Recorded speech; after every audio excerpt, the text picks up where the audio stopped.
O, o meu destaque na pauta, né, destaque do nosso programa de hoje agora, é a situação nas escolas. Né? A gente que colocou na pauta, e na nossa entrada, inclusive, tem duas imagens que nós vamos repetir agora, né, sobre esse tema, que essa imagem aí, né, é uma pessoa de uniforme que foi esfaqueada, né, e tem essa outra imagem aí agora, que vocês vão, essa aí, ó, de uma jovem, é um jovem na realidade, é um homem, sendo preso, todo de preto, né, e teria invadido uma escola. Essa imagem não, a gente colocou aí na capa, na chamada, mas elas não são desse ano, são do ano passado. Né? Foram acontecidos, a primeira no Espírito Santo e a segunda em Goiás, ou foi o contrário. Agora me desculpe, só me fugiu aqui a localização dos eventos. Mas a gente podia ter colocado, teria várias outras imagens. É só para destacar o seguinte, que vem acontecendo esse tipo de ocorrido, não é de hoje. Né?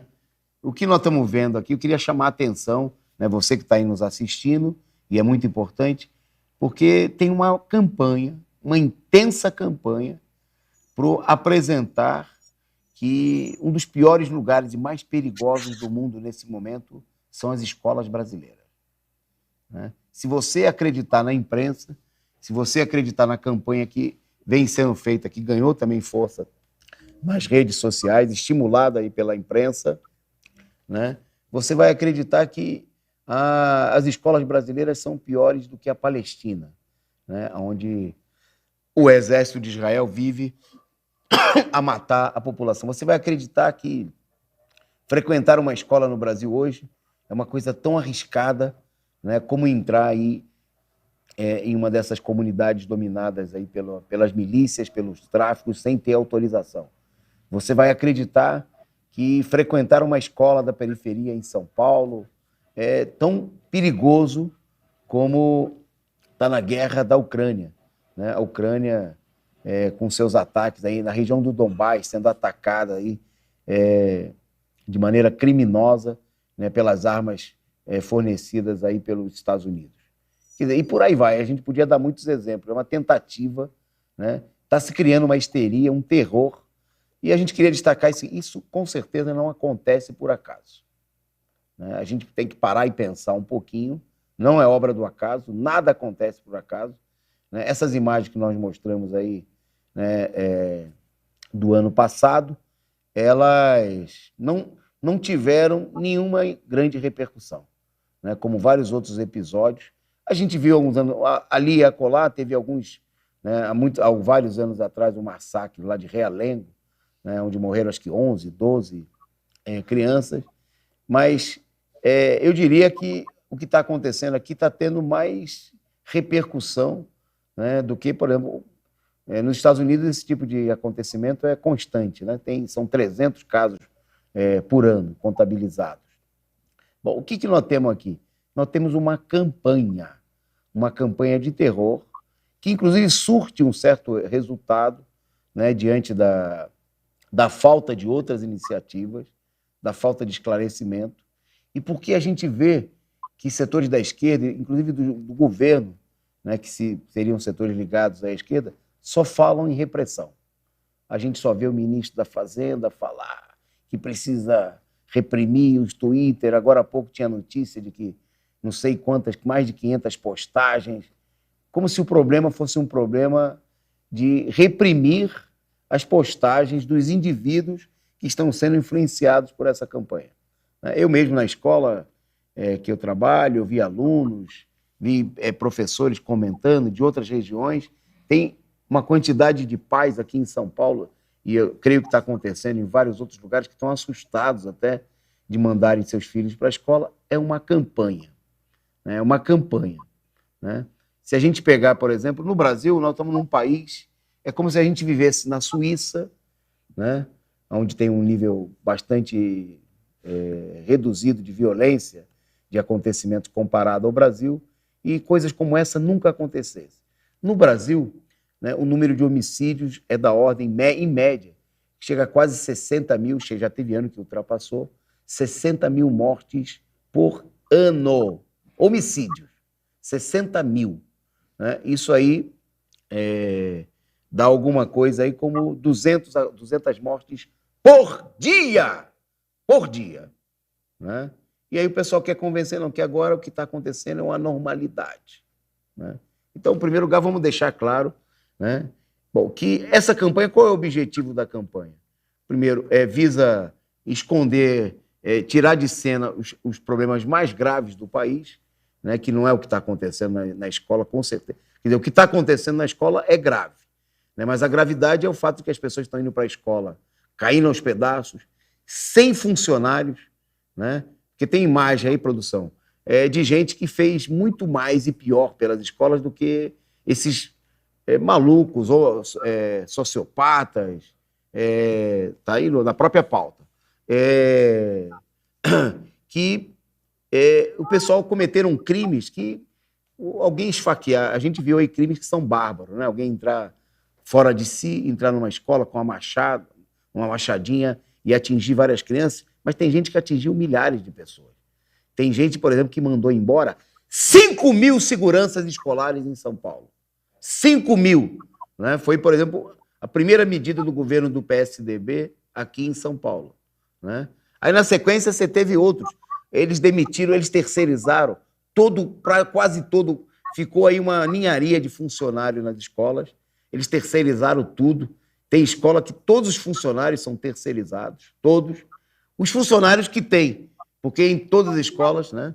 E, bom, contribuiu para essa política aí, todo mundo fez isso aí sorrindo, né? Como nos últimos anos aí o Bolsonaro, o Tarcísio, que foi o último governador do PSDB, o Rodrigo, mas antes deles, né? Verdadeiros cretinos, né? Verdadeiros, esses aí, ó, 6 governadores do PSDB em São Paulo, todos eles, por exemplo, destruíram a tal ponto a educação.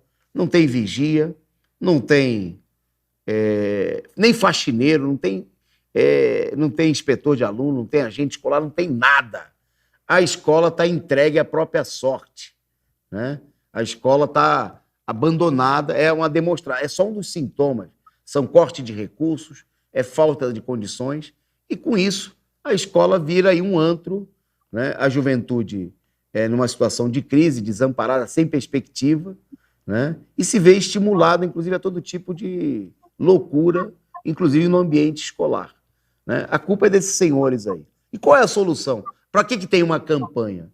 A campanha ela existe para convencer a população de que finalmente a culpa é da população. Né? A culpa seria dos doidos, né? Das pessoas fora de controle aí que cometeram atos aí contra professores, contra alunos.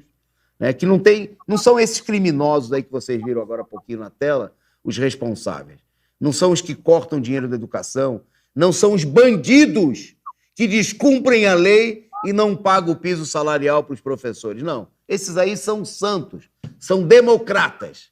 Né? É uma política criminosa que visa, em última análise, aumentar a repressão. Eu queria chamar a atenção que há uma frente a favor do aumento da repressão, que vem desde os esquerdistas que estão no governo, que falam de reprimir a internet, até os babões da direita fascista, que falam em colocar a PM, essa que é a maior organização que mais mata no país, né, que mata... Nós temos 60 mil homicídios por ano no país. São mais de meio milhão de pessoas mortas ao longo de 10 anos.